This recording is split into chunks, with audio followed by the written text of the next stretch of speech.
Hi, everyone. Thanks for joining us. We're going to start exactly around 12:05 just to give more folks a chance to join.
For folks just joining us on the phone, we're just waiting a couple of minutes so more people can join us before we start.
All right, I'll go ahead and get started. Welcome everybody to the second webinar, Activating Support Networks, as part of PWN's HIV First Responders series. If you have missed the previous two webinars, one on HIV Criminalization 101, and the other being the first webinar in this series on the laws, facts, and policy around HIV criminalization, those are available at Positive Women's Network's website at pwnusa.org. I encourage you to see those when you get a chance. It's kind of a good introduction into the rest of the webinars in these series and for laying groundwork for what we're talking about here today. As far as logistics, everybody joining by computer is going to start on mute. If you have any questions throughout the course of the webinar, feel free to type them into the Q&A box or the chat box. Or if you want to hold until the end, there will be a question and answer section where if you raise your hand, I can take you off mute so you can ask. For participants on the phone, I believe whether you're muted or not is under your own control. So please stay muted while you're not talking, just to minimize any background noise on our end. All right. So just a little bit of background on why we are doing the HIV First Responder series. We really intended to be a companion series to our chapter's ongoing policy advocacy and legislative advocacy work in their states, as kind of a way to center what really happens to people living with HIV when they are criminalized, the kind of dehumanization and isolation that occurs. And we created this series as a way of helping advocates and allies think about what they can do outside of policy and legislative advocacy, really in terms of direct, on-the-ground intervention and support whenever somebody has been criminalized because of their HIV status. The consequences of criminalization, mass criminalization in general, and particularly criminalization of people living with HIV because of their status, leads to violence, economic injustice, community, family separation, and continued stigma. And we really want the series to highlight the need for ongoing community intervention and support. This is the schedule of the remaining 2 webinars in the series. I will get all of these out to folks after this ends, so don't feel like you have to write down these long registration links right now. But just to kind of put it on your radar, the next training we have coming up is going to be on February 5th, same time, and it's going to be on combating stigmatized reporting. And our panelists are going to be discuss ways to kind of push back when the media reports irresponsibly about people living with HIV, particularly when they have been criminalized. We have 2 panelists with us here today, Robert Settle, the Assistant Director of the SARA Project, and Evany Turn, who is the Membership Engagement Coordinator at Positive Women's Network. And just a little bit background about this webinar is going to be focusing on how to activate community support for fundraising and emotional support when somebody has been criminalized. And we're going to start with Robert, and I'll do an introduction. As I said, he is the Assistant Director of the SARA Project, which is a network of people living with HIV and allies fighting for freedom from stigma and injustice. He oversees the community outreach and education and coordinates SARA's HIV Criminalization Survivors Network. Upon his release in January 2011, Robert has been engaged in anti-criminalization advocacy work. He was convicted under Louisiana's HIV-specific criminal statute after accepting a plea bargain, and he served 6 months in a Louisiana prison for HIV non-disclosure to a former partner with whom he had a contentious relationship. Prior to joining SARA in March 2012, Robert previously worked as a case manager and prevention specialist at the Philadelphia Center in Shreveport, Louisiana. He has been living with HIV for 15 years. Thank you for joining us, Robert. And I'm going to kick us off with some questions for you, if that's okay. Okay. So I guess just to open us up, based on your experience as a survivor of criminalization, as a person living with HIV, what happens when somebody gets criminalized under HIV-specific laws? Yes, thank you, Rebecca, for having me to be a part of this series, and to PWN for continuing to do excellent work to find ways and opportunities to inform our community and to bring issues forward that really need discussing. In particular, in this instance, people living with HIV that are in a contentious relationship, such as I, or have a personal misunderstanding, or even a minor infraction with law enforcement, can lead to an arrest or long jail or even prison sentence. And having said that, there are many that are presently awaiting trial or sentencing, in the process of appealing their convictions or waiting to learn whether or not charges file will be carried through to prosecution. And then there are also those that, such as myself, those that have been convicted and did not have to serve time. Others that have served time, whether in prison or in jail. And then there are those that are also subject to sex offender registration and our other restrictions. And so, when a person goes through this type of experience, it definitely is life-changing. You definitely feel isolated. There's no doubt that there are feelings of isolation that take place. But on a much larger scale, there are a lot of things at play here. You know, there's potential of someone's life being put on hold for at least a year or two, depending on how long the prosecution process goes. There's the issue around public shaming, people's own placing judgment and their own misunderstandings from public opinion about what you've done and who you are, especially if they find out through this experience that you are living with HIV. Other issues of potential loss of employment, therefore lack of economic means to support, you know, themselves individually or even their family household. And also in a way of supporting themselves by having fair representation with an attorney.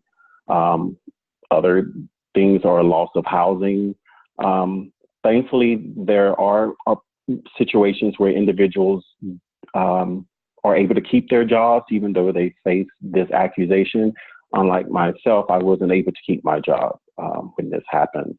So therefore, it created an undue hardship for me. But luckily, I had the ability to stay with family to support me as I went through this, because either you will have an income or you won't have an income. And in my instance, there were times I did not have an income. Of course, when you're arrested, there are opportunities where you can expect to be incarcerated with or without bail. And in the event that you are incarcerated, you could be segregated from general population. For myself, I was separated. At the time, I didn't understand that I was being separated. They had me wearing different jumpsuits, from either a red one or an orange one, while everyone else either wore a white one or whatever. So those are some things to expect that if in the event that you are incarcerated. And then the other element of this is that a far majority of defendants take a plea deal, which I'm sure we can get into that later, because they don't, for me, I didn't understand the impact of what this experience could have on me going forward, except the fact that I could potentially go to jail or prison. But understanding the ramifications of if you take a plea deal, what does that mean going forward? And so there are a plethora of experiences and things that happen that take place. But the key thing that if a person is or facing prosecution, that I would encourage them to do not talk. And what I mean by that, you have and should exercise your right to remain silent until you have a lawyer. For me, I didn't talk about my experience in the beginning because I didn't understand my experience. And I think I remained silent until I was able to get a greater understanding of what my experience was like. And that's why I take the time to speak a lot about now what has happened to me when it did happen. And so a person facing this type of experience are not as knowledgeable what's going on with them, except the fact that they're being prosecuted based on something that they can't change about themselves, which of course is their HIV status. So I'll just stop right there. But again, that is a long list of things that potentially can happen as a person goes through this type of criminalizing experience. Thank you, Robert. So you mentioned a lot of kind of things just outside the sphere of, you know, the experience of incarceration itself. You spoke a lot about isolation, but also, you know, the economic injustice that can follow, continued stigma, continued public shaming, which can all kind of feed back into that isolation. So based on your experience, what role, if any, would you say that community support played in your personal experience? And kind of in general, when it comes to criminalization, what role do you think community support can play, ideally? Well, that's a good question. And it's something I'm still thinking about even more so today. I am very pleased with the fact of how the HIV community has stepped forward, especially the leaders of national organizations have stepped forward to make it known that they condemn this type of experience. But I didn't have that. I didn't see that when I went through my experience.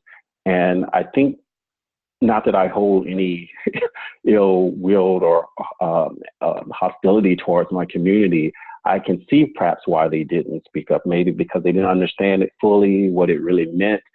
And so I think in the movement, we've come a long way to understanding now, and to the point that we will act now. We will do more to make it known that we condemn this kind of experience. But I didn't have that going through my experience. Unfortunately, I wasn't as connected to the HIV community as I am today. I wasn't even aware of it until much later. And one, because I didn't know about these potential laws to the extent that, a person can actually be criminalized for it. However, these laws have been around for at least 30-some years, and so there is no excuse why our community was not aware of them. But there's a lot that goes into this issue, and so I think people have to first get their minds around it. However, being that I didn't have it, almost 10 years ago, it's not the same for people now that are going through that would face this type of experience. And so I am grateful to just be able to share some of my experience of what I went through, so that our community can be fully informed as to what to look out for, what to expect when a person goes through this kind of experience. But the good thing is that now, for any of those that are currently going through or that potentially will face this, they have resources, they have networks and things that they can connect to now.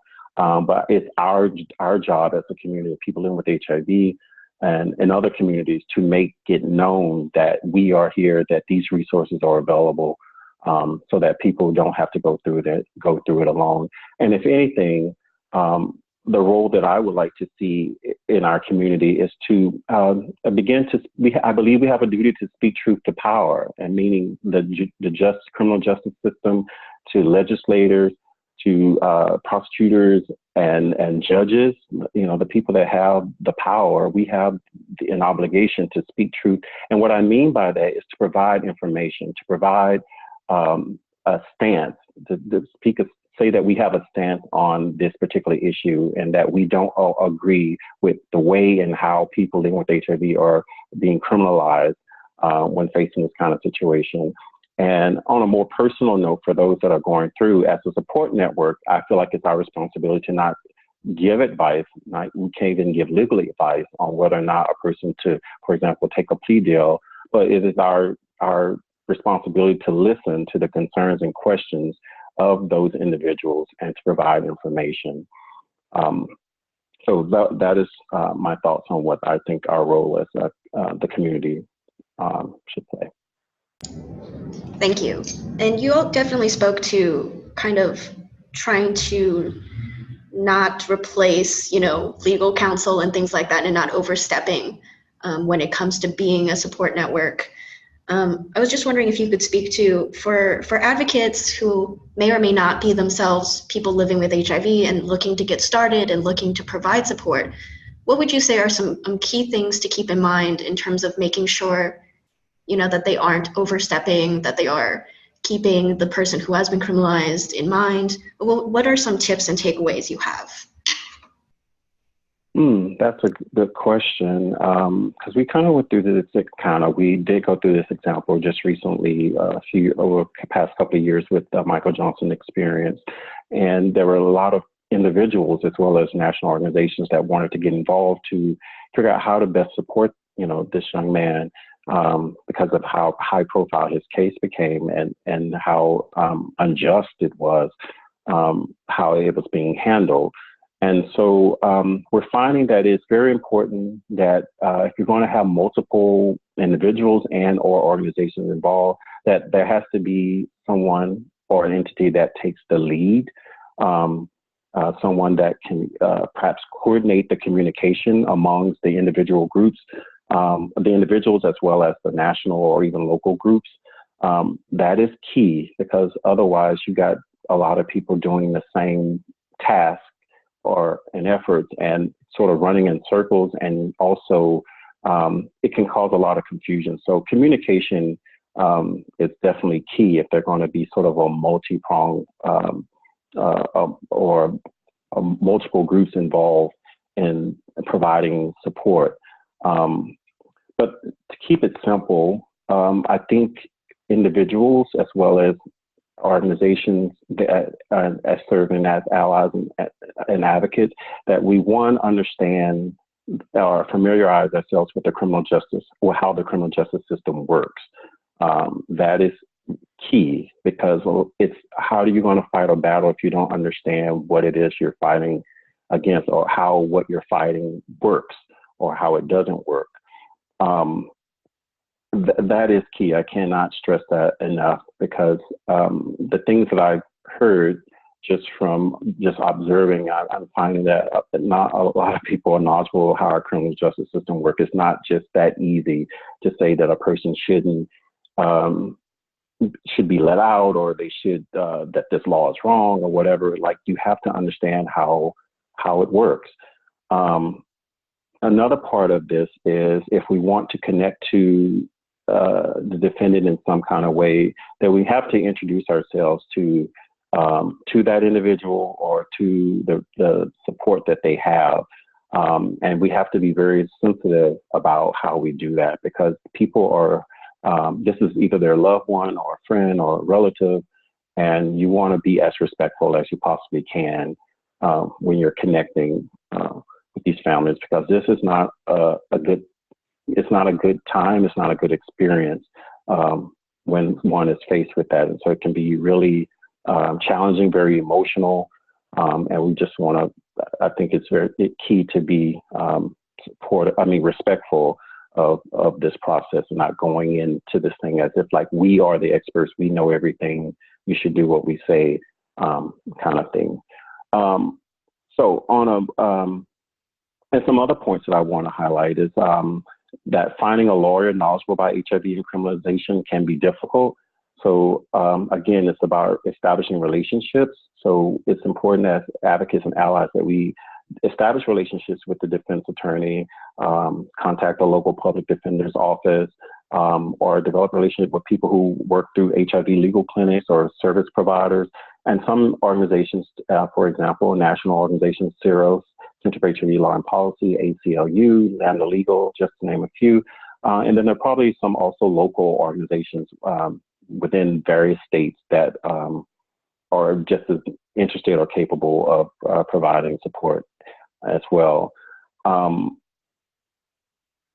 would say that another organization, the Counter Narrative Project, for example, has done a great job, I feel, with taking the lead in the Michael Johnson case situation. They also have the support of the Positive Women's Network, as well as working in step with the Center for HIV Law and Policy. And so just seeing those three or maybe four organizations going to work together eventually, I think from the outside, it's like, it was a very struck a nice balance. But in the beginning, I'm sure there were a bit of confusion as to who would take the lead on that type of situation around Michael Johnson's case. I will say, from the CIROS perspective, we've always been open to people who are threatened and facing prosecution.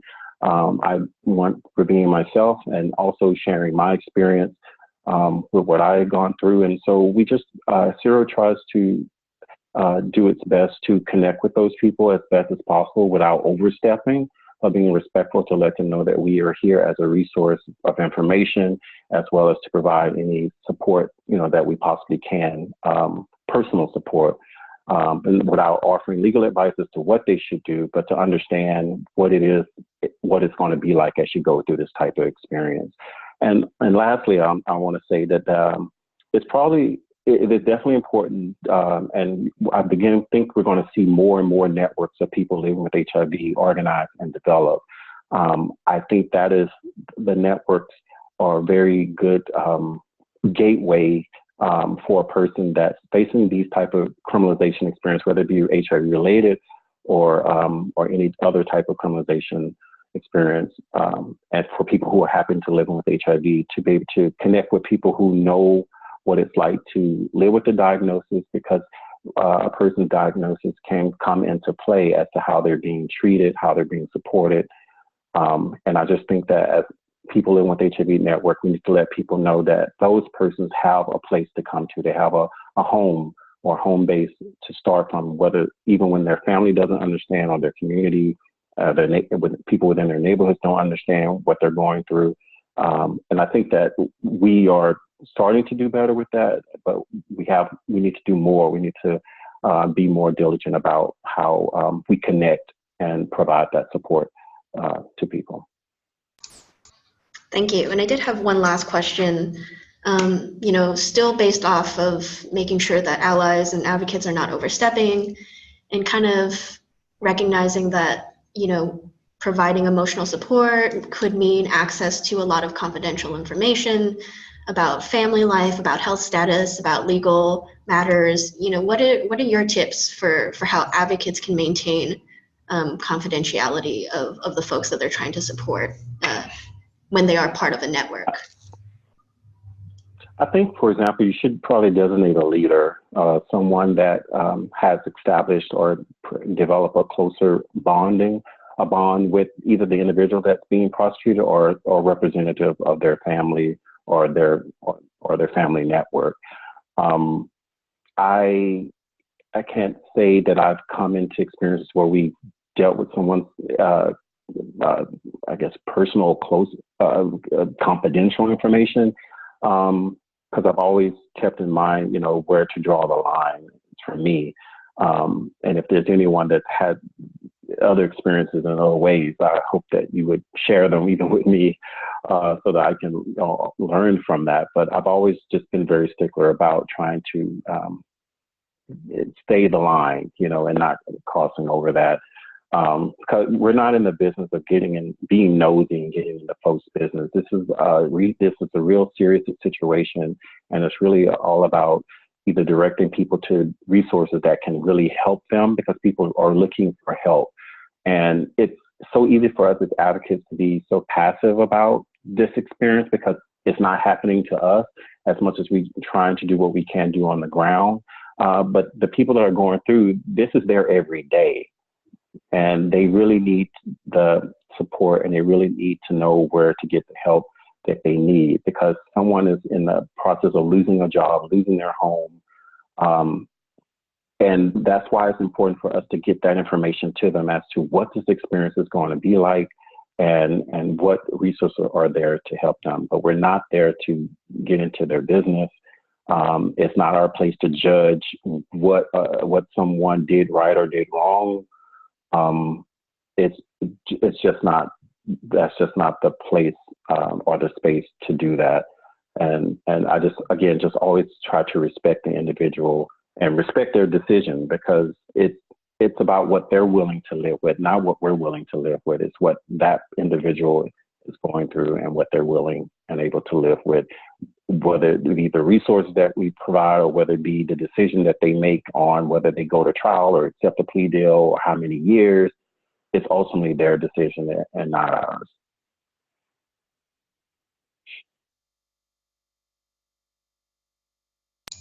Thank you so much. And I want to say thank you especially for sharing from your personal experiences on this. Before we kind of shift gears, were there any closing thoughts you wanted to share? I know folks will be allowed to ask questions a little later, but just in general, whether you had anything else to close us out with. No, not really. I mean, I just have 2 points based on a question you provided to us earlier, is that, how can advocates and allies utilize coalitions for mobilizing support? 2 that I want to just bring up: partner with local or state coalitions and develop political strategies to influence the DA or the judge. That is something, whether it works or not, it's the question, but I think it's worth a try if you're able to pull it off.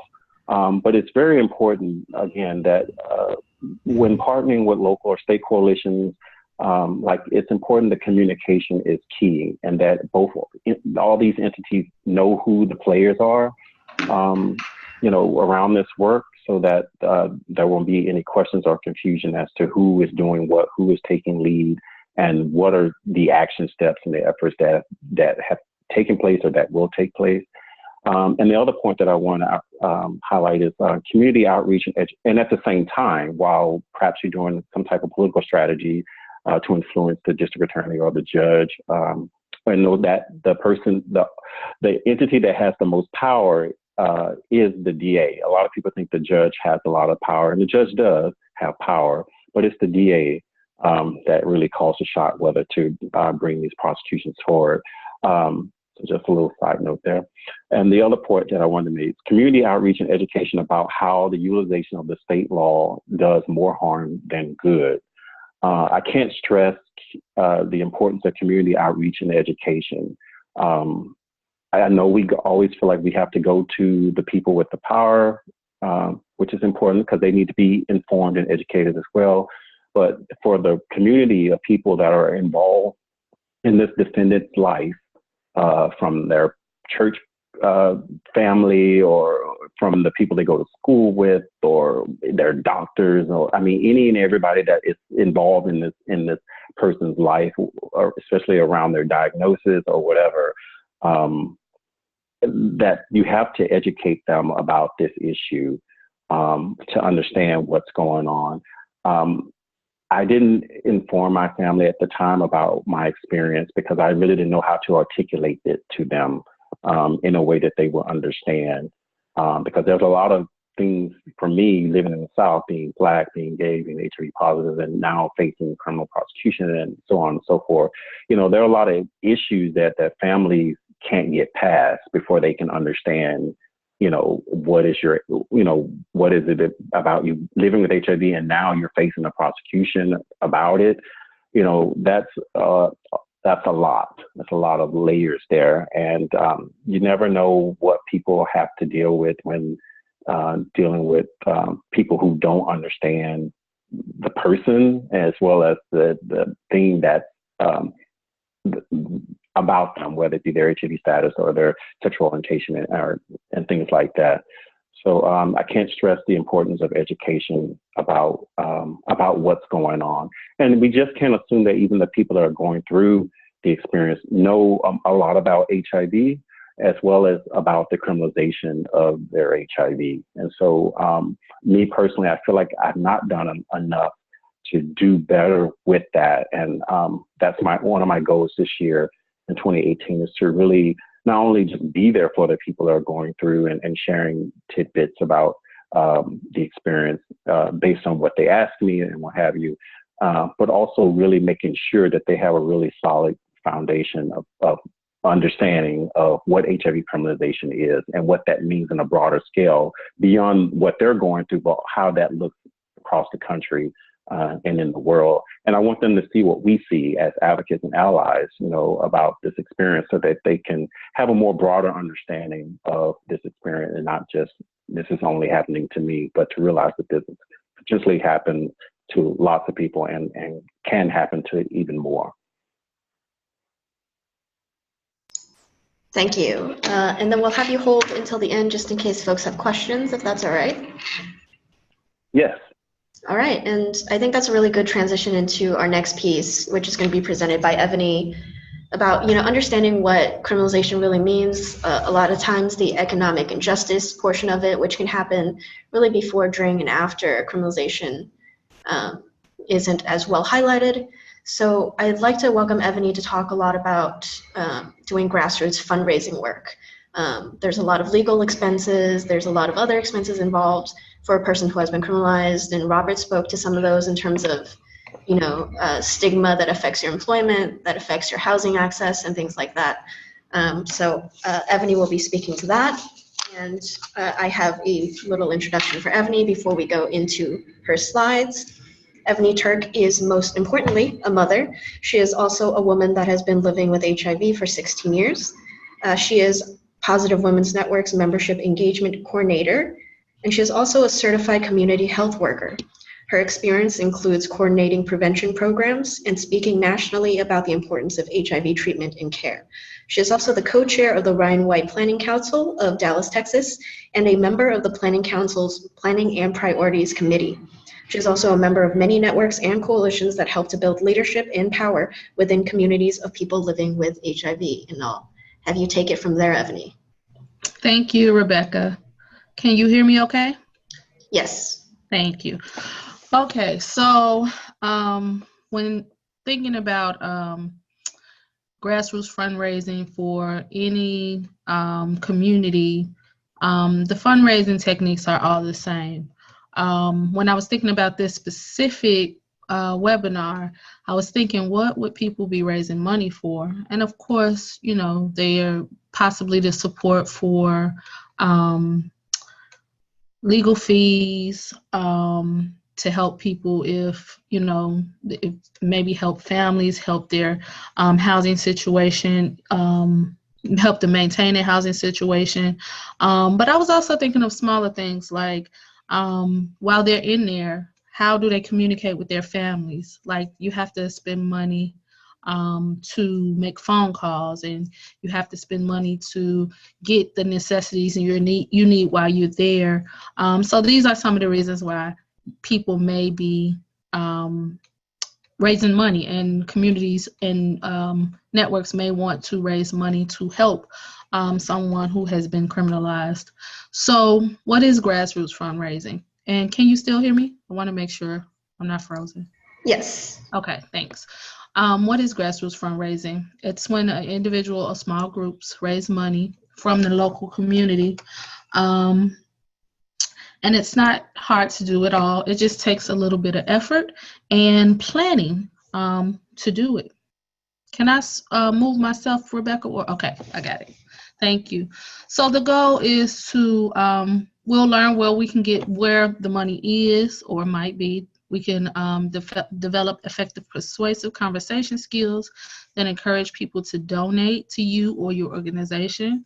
We'll identify strategies you can use to engage people, local businesses to give. Create a personal fundraising plan that achieves the best possible outcome with the least amount of effort. We'll go to the next one. Thank you.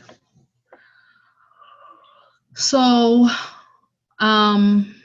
when people give donations to charity, the majority of the people who give donations to charity are individuals. So you see here in this graph, 83.5% of people, individuals, give to charities. Corporations give about a little over 4%, and foundations a little over 12%.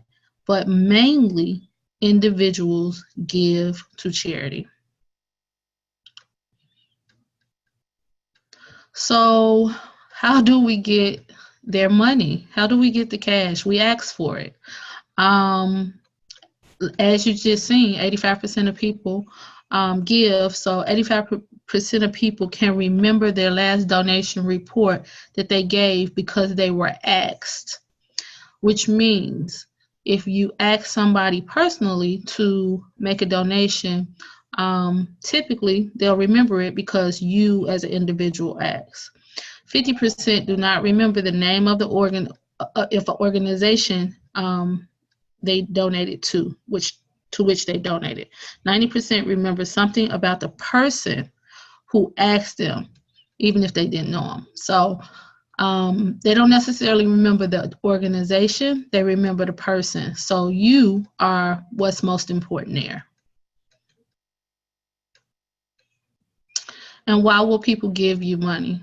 Because you've made your case for your cause, your organization, or your movement. You want to make sure you have a great presentation or elevator speech for who you are or what your organization is. What work are you doing? Who does it help? You want to make sure any good work that you're doing, any powerful work, you want to make sure you outline that. You want to make sure you tell them about that.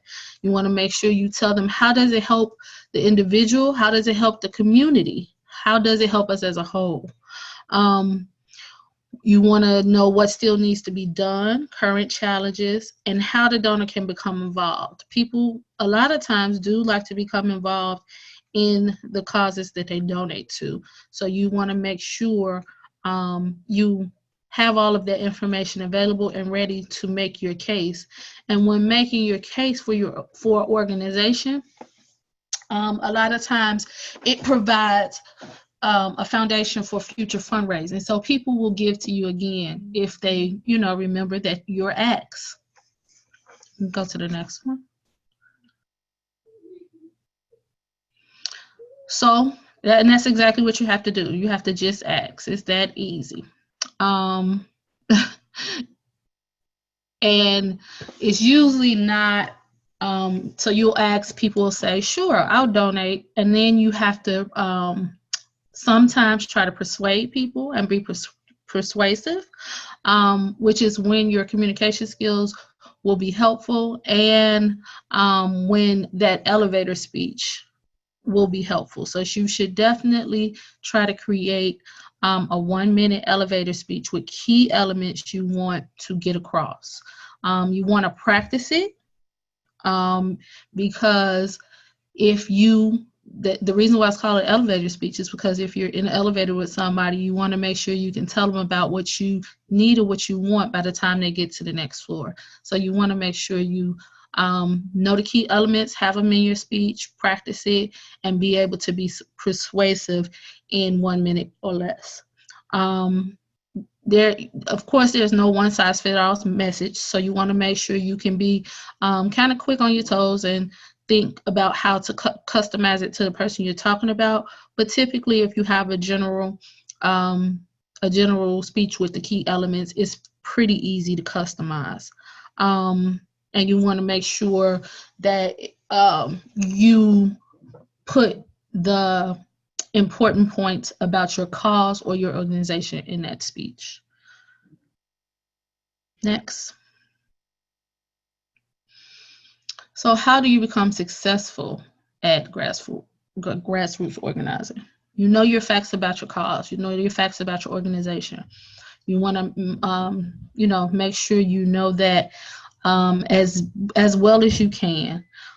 Communicate with emotion, intensity, urgency, and passion. People typically feel passion. So if you are passionate about your cause, make sure you communicate with that passion. And I would say lean on other coalitions and community for help. There are a lot of different fundraising techniques that we'll talk about a little bit, but if you make sure you involve the coalitions that you're a part of, make sure you involve the groups. Robert mentioned church earlier. Church groups are always willing to do fundraisers for people that are in their, that go to their church or in their community. So make sure you reach out to those people to help you with the fundraising tips, techniques, or plans. Go ahead. So here are a few strategies. You can create a fundraising letter that you can customize for any specific cause or organization. And I suggest using multiple strategies to connect with different people, because some people use email, some people only use email, some people are social media, some people will do it, you can do it person to person, and then there are some events you can hold to collect money. So I always suggest that people use multiple methods and multiple strategies to raise money. That way you can get as much much bang of your buck as you can. So create a fundraising letter that you can customize for your cause or your organization. You can also create a catching campaign. So you may need $200 or something like that. So you could say, let me get $20 from 20 people. So 20 for 20 campaign, something like that, or 10 for 10. Or you can do a play on a number of years, something has happened or whatever year it is. So you have to think about it creatively like that, and you can do a play on numbers like that. Be prepared and be consistent. So you want to make sure that you have a plan. And you want to make sure that you are consistent with rolling that plan out. It's really easy to get burnt out a little bit because you have to consistently. Sometimes you have to remind people. Some people will say, hit me back on this day or let me know about this day. So you just have to consistently, because you have to be consistent. And I always suggest calendar and put reminders on calendars to remind you when you need to reach back out or reach out to people. And this is the social media strategy. So you also want to, we're fortunate enough to have social media these days, which reach millions of people.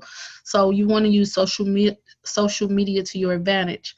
And you want to try to use as many social media outlets as possible. So Facebook, of course, post a photo and a message along with your donation link on a page. And posting a photo on Facebook allows your post to be more visible to more people. So you want to try to post some kind of photo that or word that's relevant to your cause or your message or your agency, and then make sure you post the link. On Facebook, I wouldn't post too many words because people don't like to read a lot. So you want to just make it short and simple with a picture and your donation link. Instagram, the same thing, post a photo, use a hashtag, support HIV criminalization or support the person's name, or, whatever it is you think a good hashtag might be. You want to make sure you create a hashtag for that. Twitter, same thing. You could post a small message with the hashtag and your donation link. So you can pretty much use the same message across all social media platforms. You just want to customize it because some of them you want, shorter messages and some are longer. You can go to the next one. And then you have traditional media. So if you're doing a fundraising event of some sort to raise money, you can consider contacting your local media outlets. If this is regarding HIV criminalization, the major media may not bite, but you always have local media like HIV magazines or HIV news, people who do news reports or people who do blogs.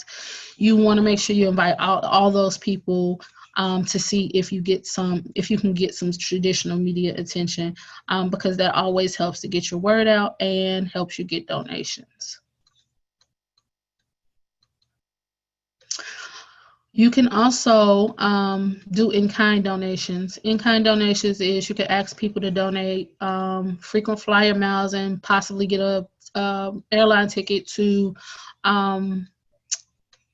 raffle off, sell, or in this particular case, if someone's trying to visit a family member, that support when people are behind bars is very much needed. People need emotional support. So if somebody's trying to get to their family and they can't afford it, you can think about, fundraising like that. How can I get some frequent flyer miles so I can get this person to this, to visit their family? Or how can I get this to possibly purchase, get someone to donate, so then you can possibly raffle it off. Ask them if you can raffle it off. You can also give goods. They can give goods for you to raffle or sell. Amazon has this amazing feature where you can create a list and publicize it, and you could put your address or whatever address to your organization is, and people can buy the things on the list, send it to you, and it'll come straight to you. And you have exactly what you need to to raffle, sell, or whatever it is that you're doing. So yes, in-kind donations will work as well when fundraising. Next slide. And then you have other fun ways to fundraise. If you are, think about the things that you do well. If you are a good cook, a great baker, if you make crafts, necklaces and chains, jewelry, things like that, you can create those things and sell them. That helps make lots of money too. Game nights. A lot of people I see do in lieu of gifts, they donate their birthday. So donate to this cause in lieu of gifts to me for my birthday. That's also another way to fundraise. Next slide. You can also engage local businesses in your neighborhood. So a lot of times you can ask a business that you frequent to help you out. Either now, if you are a baker or you sell crafts or jewelry or anything, you can ask them if you could set up in a restaurant, do things like that. But you can also ask them if you promote their business for a day or half a day, could you get like 10% of the sales from their business during that day? A lot of businesses do that. They help community organizations in that way. And a lot of them are excited to help community organizations, especially when they're in a community. So that's a great way to get your local businesses involved. Next slide, please. For larger corporations, you want to try to engage them to match the contributions you gain through your activities with them, like dollar for dollar. So for example, some corporations and organizations, if you raise $5,000 or $1,000, they'll match that, and you'll be able to double what it is you raised. So you can contact different businesses, corporations, people who are in a lot of the bigger corporations like insurance companies and corporations like that also have charity departments. So they actually look for people to support, organizations to support throughout the year. So you can contact them to try to get the dollar for dollar match. Next.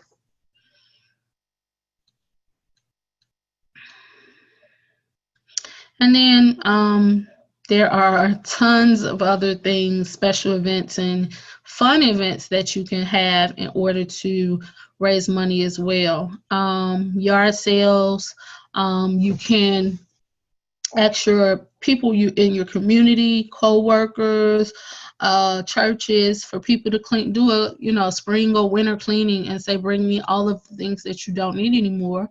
And you can have a yard sale in front of if you have a yard, you can do that, but you can have it out of a garage, you can have it out of a store, you can have it out of multiple places. But people bring out their things that they want to clean out, give it to you, and you can have it a sale for that. That's a very successful fundraiser for many. Car washes, of course, bake sales, any of these other house parties, walkathons, dance-a-thons. If you're an exercise guru, if you do Zumba or yoga, you can also make that into a fundraiser as well. And what that does is it helps increase the visibility of your organization to the community. It raises awareness and educates about your cause, and it brings in new donors and volunteers to your organization or your cause. So those are great ways to get to raise funds and to increase the visibility of your organization. You can go next.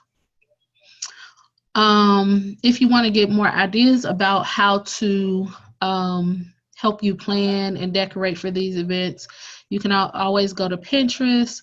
The nicer, the funner your event looks, the more successful it could be.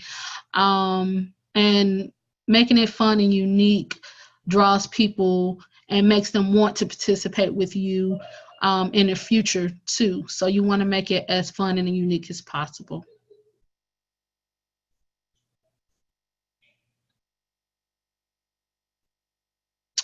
And of course, you want to develop a personal plan. All of this may seem a little bit overwhelming, but if you develop a personal plan, it's not overwhelming at all.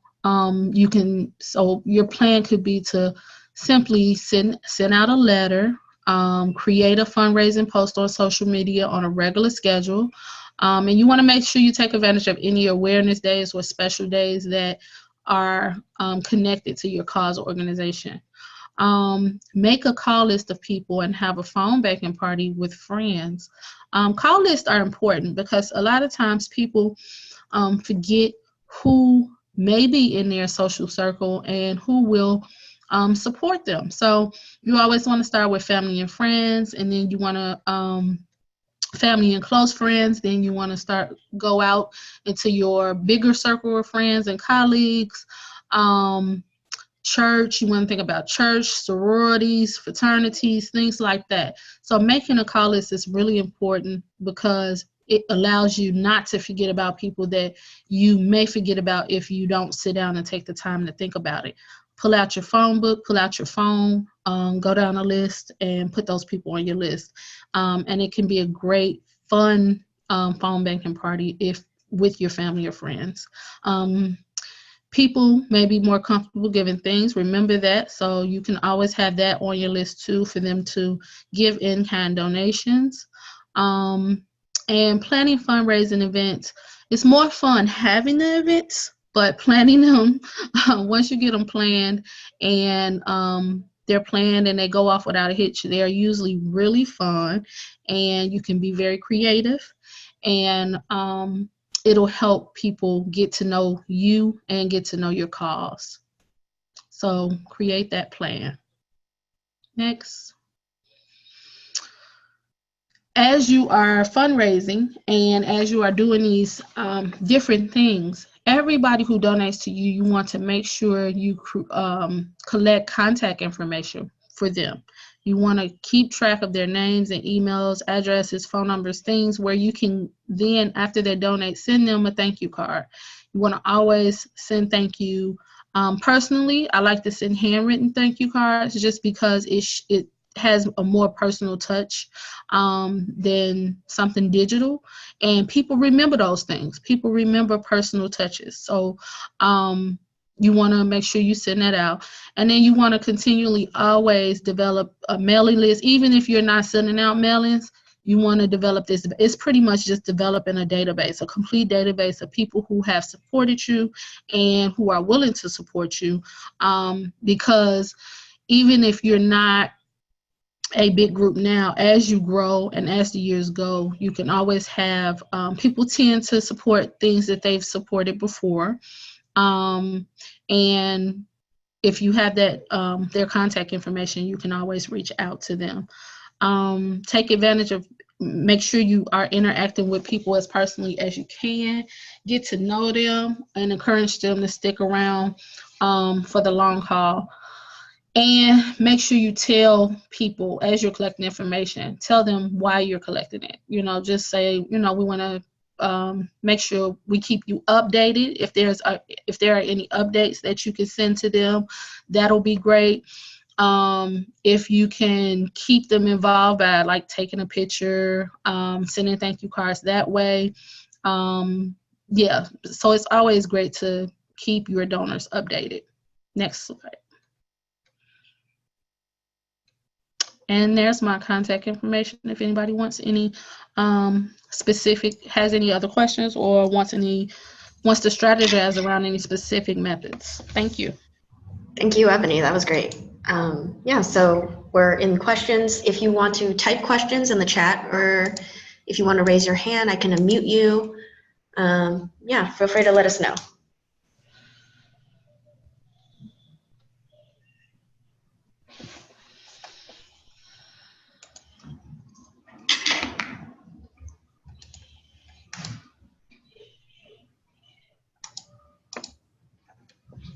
Just a note, if you are speaking, you are muted. Oh, can you hear me, Rebecca? Oh yeah, I can hear you, Robert. Okay, yeah, I forgot I was muted on my phone. There was another point that I wanted to mention in regards to, I don't necessarily know if this goes on a lot within our community, but I had the privilege of attending a Black and Pink national gathering last year in Chicago. And they had several workshops, and one was about providing support, but this was like through court support, which was something that is very essential for people who are facing HIV criminalization. I know me personally, I didn't have anyone to go to court with me, and maybe I would have had I asked, but being that I did not ask, I did not have that. But however, I feel like that is something very effective too. It's just being there to show your support for the individual that's going through. Of course, there's a lot of that needs to go on prior to, providing that support, like, getting acquainted with the individual as far as an introduction of some kind, or even connecting with the attorney, defendant's attorney, to say, hey, we are with this organization, or we are these individuals, and we're here to support, this individual just by being here. And I think it'd be great if coalitions and groups across the country, if we had various chapters, and it doesn't even necessarily have to be within HIV, and that's why it's important for coalitions across movements to know about each other, because we're all fighting this battle of mass incarceration and criminalization. And in the event that if a certain organization doesn't have a chapter or a group of people that are through a network available, that we can say, hey, to this other group that does that type of, or have that level of experience or training around how to provide court support to an individual. And it's mainly just showing up and being there with the individual. For one, it's always a good feeling to have that support, to have someone with you. Of course, sitting in court can be very boring, but it also can be very emotional, because you're witnessing what other people are going through, as well as what the individual that you're there to support is going through. But I find that that's something that we could, definitely do a lot more of, if possible. Of course, people have to work and things of that nature, but for those that can, it's just an idea that, if you're available during the day, or maybe all day, that, maybe providing court support to someone, can be a way of helping someone just by having a presence there. And by that is, you have to understand a whole lot that comes with showing up in court, from the way you dress, and from the way that the noises that you can or cannot make, can't use your cell phone, from understanding who the major players there in the courtroom, from the judge, the DA, to probation officers, court officers, the clerk, and that sort of thing. And so I just wanted to highlight that as part of, as part of providing support, and ways that groups or individuals can do that for a person that's going through criminalization. Yeah, thank you, Robert. That's a great addition, especially for folks who, they may not be able to donate money or participate in any other way, but, being able to provide, moral support in person, I think is pretty accessible. Thank you. And we're definitely going to get into more navigating and meeting the players of the legal system in the last webinar of the series. But we did have a question from the chat for you, Robert, because you talked a little bit about making sure you find an attorney that is familiar with HIV criminalization. So the question we have in the chat is, how do you find attorneys that work pro bono, and are they going to be the best lawyers in that case, if you could speak to them? Oh, that is a good question, because criminal defense, is as much potential money can be made in these situations, from $5,000 to up to $10,000 or more to represent someone. You would think that a lot of the criminal defense attorneys will be fighting to represent someone, as well as fighting to represent you in court fairly and accurately. That is the challenge. I would say for me, I lucked up because I was working in the courts, and I actually just knew an attorney that had experience, good experience around appeals, but just in criminal defense work in general. And so, it's really hard. It's really hard. We don't have the infrastructure or the resources to find specific attorneys that are knowledgeable about HIV. They're knowledgeable about general criminal law, but not around HIV. And so that becomes a challenge for them. In terms of whether they're the best lawyers,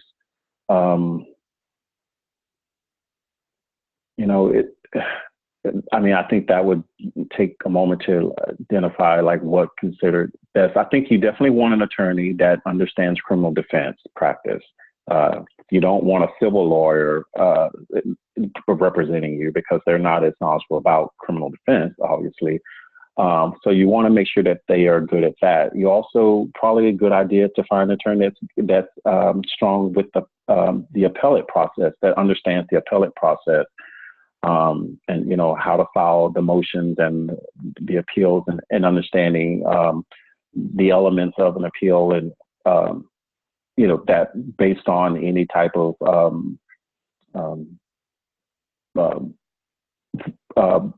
process that goes on in the lower court in terms of how they may have handled the procedures. That's what I'm talking about, procedures. And that, you want to find attorneys that are very knowledgeable in that aspect.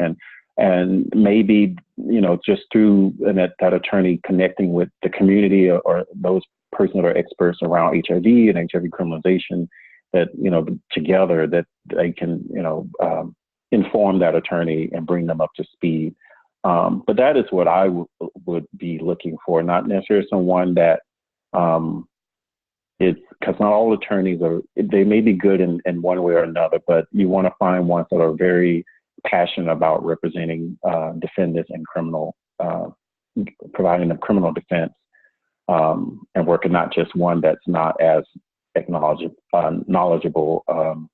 And you want to find one that has a relationship with the judges and as well as the prosecutors, because I think that also plays a major role, because those people also understand that person's practice, and you want to find someone that's in good standing, of course, with the community as well as with their colleagues. I think that is key, because you don't want to run into attorneys that will lose their license or that have been filed complaints with the bar and that kind of thing.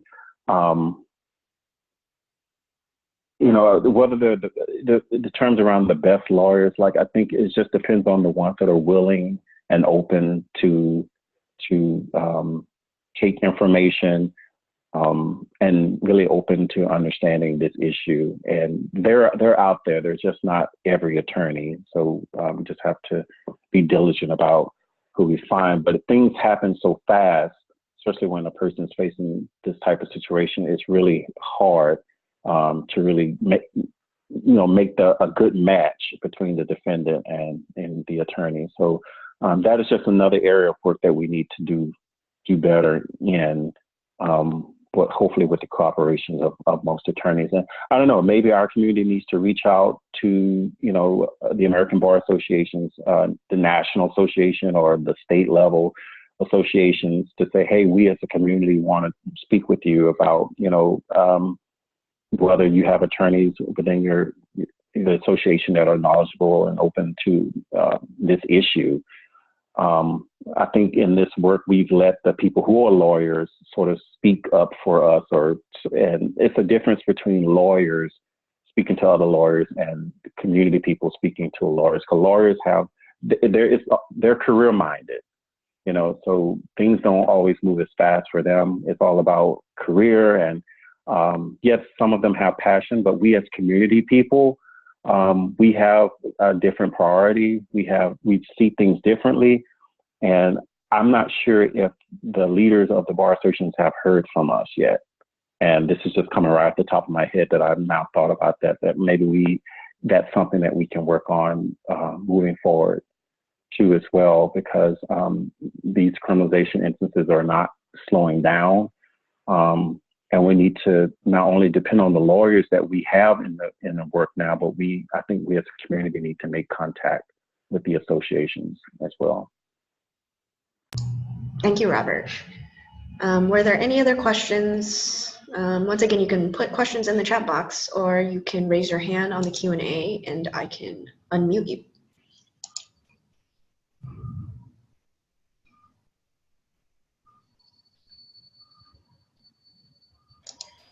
I actually have a question. Yeah,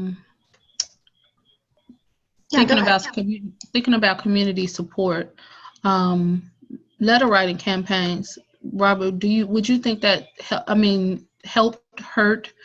And when I say hurt, I mean like sometimes in some, and I don't know, I've never been in prison, but from the things that I've heard, sometimes if the prison knows that you have a community behind you, you may get treated in a certain type of way. So, or do you think it would help, or maybe both? I'm not sure. But is letter writing campaigns a good idea, or should you reach out and ask the person who you're trying to support if they think it's a good idea? How would you go about that for the community to support? Oh, that's a good question, Evany. I look at it in 2 or 3 different ways. I think it's important to do letter writing campaigns. One particularly for the defendant, the person that's going through. I think in a way it's one of the many ways to stay connected, keep that person connected to community, which is what I love. How the letter writing campaign through the Counter Narrative Project and other groups that they did with the Michael Johnson case, and they're still writing to him today. And so I think that's a great way to, let Michael know that you're not alone. Yeah, you're going through this. Yes, you're incarcerated, but there are people out here who care about you, that know your name. It's always great to get a letter, or a card, for those that are incarcerated. So I definitely encourage that. 2, in terms of political way, letter writing campaign is effective, especially when you want to make a point about how egregious something is. I think it makes the officials know that, okay, that from the judge to the warden, know that, okay, there's a problem here, and there's so many people that are not going to put up with that. So in that instance, that can influence decisions. And the third part of it, in sort of the greater thing around letter writing campaign, is that you don't want to discuss any issues for a person's case, especially if it's an open active case. You don't want people writing letters that speak specifics to a person's case, because, depending on where they are, that definitely could hurt them, because I don't know, it's just a matter of sharing details that may or not be in favor of defendant, or can make the defendant look bad, or characterize them in a way that, and it may be revealing information that wouldn't otherwise been known or brought up in court. So you don't want to run the risk of those type of things happening. But I do think letter writing campaign is effective. It's just that we have to be strategic about it, and be, and what I mean by strategic, meaning being very careful as to how we're, like our intent, unless it's, if it's going to be political, let it be political, but not addressing the defendant, so to speak, but just addressing the issue in general. I think speaks volumes, and that way you can address it to, all the players within the state or local, or about, okay, there's this law, it's a problem, this is why it's a problem. And as a result, it's affected many people. And, even your most recent, case versus state versus blah, blah, blah, but not really giving specifics about that individual's case, because, people who have power, from wardens on down, and they can do things that would be unethical, or I guess putting people in solitary confinement. They're just things that they will do because they feel like they can, and they have the power to do that, or and that's not right, but they probably will, just to retaliate against a person. I've never had that happen to me, but I have heard instances and witnessed instances of a cellmate when I was there facing just an assault of some kind because they spoke out, for example. So that's the stuff that goes on in our prisons that society sort of either doesn't know about or just refuse to believe, or think that it's okay because if that person's in there, then they deserve to be in there and they deserve whatever happens to them while they're in there. And that's not right, because, you know, the defendants are people who are incarcerated or state property, and as a result, they should be treated with dignity, and they have human rights. And just because they're incarcerated don't mean that they should lose those rights. So, yeah, it's a great question. Thank you, Robert, and thank you, Evany, for that question. Was there anybody else who had a question for the panelists? Feel free to raise your hand in the Q&A box so I can unmute you, or you can type it directly into the chat box.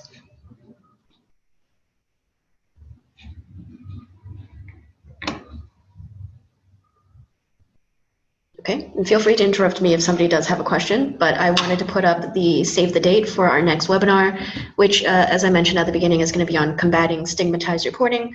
So how to get folks involved in pushing back against very uninformed and stigmatizing media pieces about people living with HIV and about criminalization. Oh, I see a question. Oh, okay. Sharon says, thank you for this wealth of information. All right, if you have any questions for me, my email is on the slide. More info about PWN and access to this recorded webinar, once it's up, will also be at that URL. I will be sending out a follow-up email with links to the slides that were used, the original slides, because I know the formatting was a little bit messed up when I transferred them. So you'll have the original slides, and you'll also get session evaluations. So please fill those out to let us know what you thought and how we can improve. This is our first time doing this series, so any feedback is greatly appreciated. And thank you again to both of our panelists for giving their time for this. And that's all I have. Thank you, everybody.